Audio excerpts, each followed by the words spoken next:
சாமியப்பன் அவர்களே, கணேசன் அவர்களே, சுப்பிரமணியம் அவர்களே, வரவேற்புரையாற்றி இருக்கின்ற மாரிமுத்து அவர்களே,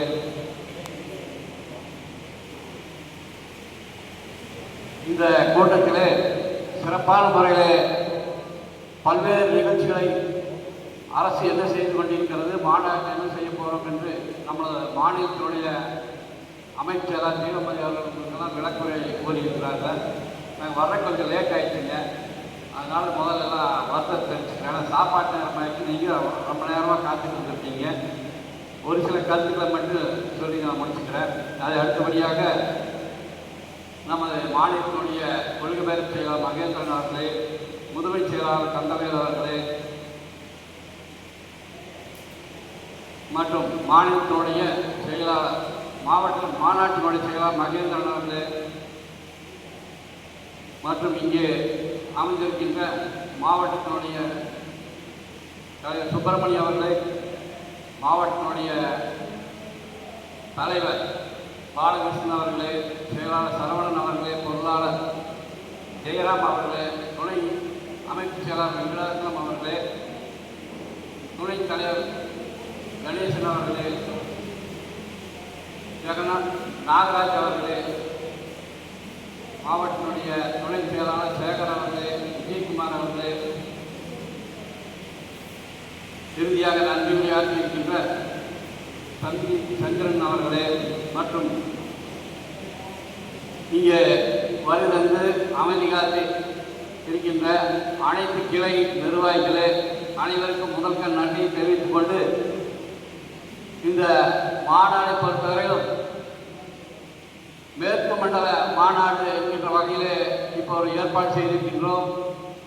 கிட்டத்தட்ட நமது தமிழகத்திலே நம்ம சங்கம் வளர்ச்சி கிட்டத்தட்ட 75 ஆண்டுகள் ஆகிறது. ஆனால் பல்வேறு கோரிக்கைகளை அரசு கிட்ட கொடுத்தாலும் கூட அதை தட்டி கழித்து வருகிறார்கள். சுமார் ஒரு 20 ஆண்டு காலமாக நம்ம இந்த மாதிரி மாநாடு எதுவுமே நடத்தலை. பல்வேறு ஆர்ப்பாட்டம் நடத்தியிருக்கிறோம், கோரிக்கைகளை கொடுக்கிறோம், அரசு எந்த வகையிலும் செவி சாய்க்கவில்லை. அதனால தான் இன்றைக்கி பல்வேறு இப்போ எம்பிசிக்கு பார்த்தீங்கன்னா நிறைய அமைப்புகள் 130க்கு மேலே இருக்காங்க. அதில் சலுகை நம்மளுக்கு மட்டும் வேணும் அப்படிங்கிற அடிப்படையில் தான் அரசாங்கமும் அரசியல் கட்சி தலைவர்களும் நம்மளுடைய இவ்வளவு இந்த சமுதாயத்தில் இத்தனை பேர் இருக்காங்க அப்படிங்கிறதை காட்ட வேண்டும் என்கின்ற ஒரே நோக்கத்தோடு, அப்போவாது நம்மளுக்கு சலுகை வேண்டும் என்கின்ற ஒரே நோக்கத்தோடு தான் இந்த மாநாடு நடத்தியிருக்கிறோம்.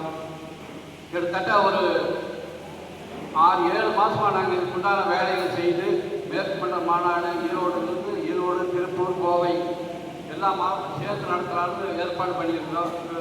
இந்த மாநாடு மட்டும் கிட்டத்தட்ட ஒரு 3-4 லட்சம் பேர் அங்கே சேர்ந்து நம்மளுடைய மாநாட்டில் தீர்மானம் நிறைவேற்றி அரசாங்கம் கொடுக்கணுங்கிற ஒரு அடிப்படையில் செஞ்சுருக்கிறாங்க. என்ன காரணம்னு கேட்டிங்கன்னா, சங்கத்தில் இருக்கிறோம், வேலை செய்கிறோம்.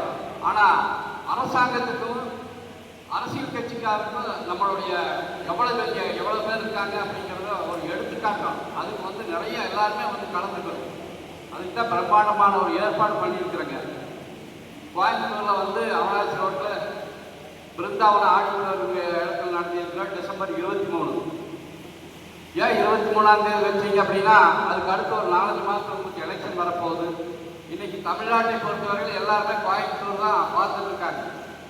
அரசியல் கட்சியாக இருந்தாலும் சரி, அரசாங்கமாக இருந்தாலும் சரி, கோயம்புத்தூரில் என்ன நடக்குது அப்படிங்கிறதான் பார்த்துட்டு இருக்காங்க.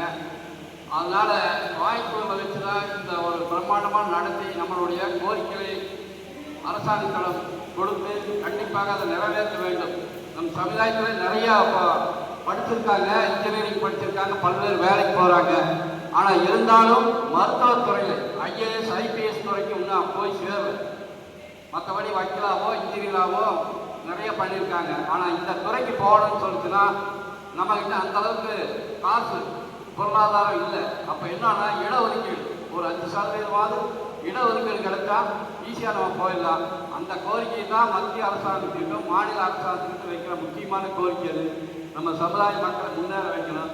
அது நம்ம வேலை செய்கிறவங்க மட்டும் இல்லாமல் பல்வேறு வேலை செய்கிறவங்களே கண்டிப்பாக அந்த கோரிக்கையை வச்சு நம்மளோட சலுகையை கண்டிப்பாக பெற முடியும் என்கிற ஒரே நம்பிக்கையில் செய்கிறோம். அதுக்கு நீங்கள் எல்லாம் கண்டிப்பாக ஒரு ஆதரவு தரணும். ஆதரவுனா நீங்கள் வந்து எல்லாருமே கலந்துக்கணும். அதே மாதிரி எல்லாருமே வசூல் பண்ணி கொடுக்கணும். நம்ம ஜீவமதி சொன்ன மாதிரி ஆளுக்கு ஒரு 1000 ரூபாய்ங்கிற மாதிரி கடைக்கு 1000 ரூபா, பெரியவங்கள்கிட்ட பெரிய தொகையை செலுத்தி ஒரு 4 லட்ச ரூபா கொடுக்குற மாதிரி இந்த மாவட்டத்துக்கு நாங்கள் சொல்லியிருக்கிறோம். அதை செஞ்சு கொடுக்கணும். காரணம் என்ன சொன்னீங்கன்னா, இன்னைக்கு சங்கம் இல்லாமல் எதையுமே செய்ய முடியாது. மார்ச் மாதம் 2ஆம் தேதியே நம்ம இந்த வரி போடணும்னு சொல்லி எங்களுக்கெல்லாம் நோட்டீஸ் அனுப்பிச்சாங்க. கடைகளுக்கு எல்லா கடைகளுக்கும் மாநகராட்சி கோயம்புத்தூர் மாநகராட்சியிலேருந்து அனுப்பிச்சிட்டாங்க. எவ்வளோ கேட்டிங்கன்னா சேருக்கு 2000 ரூபா, 2 சேர் இருந்தால் 4000 ரூபா. அது இல்லாமல் கடை 10 இருந்தால் ஸ்கொயர் ஃபீட்டுக்கு வந்து 25 ரூபாய்க்கு சொல்லி கடைக்கு தனியாக லைசன்ஸு 1000 ரூபாய்க்கு. அது இல்லாமல் வரி, அது இல்லாமல் இது தொழில் வரின்னு சொல்லி போடுறது, அது இல்லாமல் கடை அளந்து எவ்வளோ கடை வச்சுருக்கீங்களோ அந்த மாதிரி சொன்னாங்க. அப்போ நாங்கள் என்ன சொன்னோம்னா, கட்டவே முடியாது, நீங்கள் எங்கே வேணாலும் செஞ்சுக்கீங்க அப்படிங்கிற அடிப்படையில் நேரடியாக மேயர்கிட்ட போய் நாங்கள் வந்து துணை தொழிலாக முதல்ல செஞ்சுட்டு இருக்கிறோம். 1 சேர் 2 சேர் போட்டு செஞ்சுட்டு இருக்கோம்.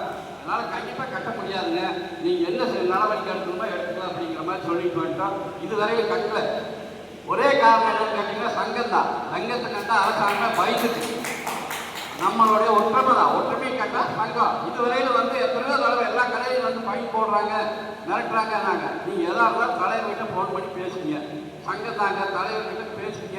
தலைவர் சொன்னால் போதுங்க, நாங்கள் கட்டிக்கிறோம் அப்படிங்கிற மாதிரி சொல்லி நாங்கள் என்னென்னா கட்ட முடியாது, நீங்கள் என்ன வேணாலும் செஞ்சுக்கங்க